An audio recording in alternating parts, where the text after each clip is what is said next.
తెలుగు రాష్ట్రాల ప్రజలతో పాటు యావత్ హిందువులందరినీ తిరుమలలో జరిగిన తొక్కిసలాట ఘటన షాక్కి గురిచేసింది. ఆ ఘటన నేపథ్యంలో ఈ రోజు అనంతపురంలో జరగాల్సిన Daaku Maharaj pre release event cancel చేశారు. చిత్ర బృందం ఆ విషయాన్ని అధికారికంగా ప్రకటించింది. Daaku Maharaj pre release event update అంటూ చిత్ర నిర్మాణ సంస్థల్లో ఒకటైన సితారా ఎంటర్టైన్మెంట్స్ సోషల్ మీడియాలో ఒక పోస్ట్ చేసింది. ఈవెంట్ క్యాన్సిల్ చేస్తున్నట్లు అందులో పేర్కొంది.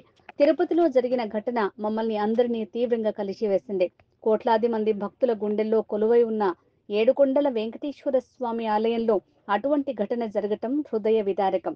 భక్తుల మనోభావాలను దృష్టిలో పెట్టుకుని ఈ రోజు నిర్వహించాలనుకున్న Daaku Maharaj pre release event cancel చేయాలని నిర్ణయించుకున్నాం. బరువెక్కిన హృదయంతో ఈ విషయాన్ని అందరికీ తెలియజేస్తున్నాం. ఈ కష్టకాలంలో మమ్మల్ని అర్థం చేసుకుంటారని ఆశిస్తున్నాం అని చిత్ర బృందం పేర్కొంది.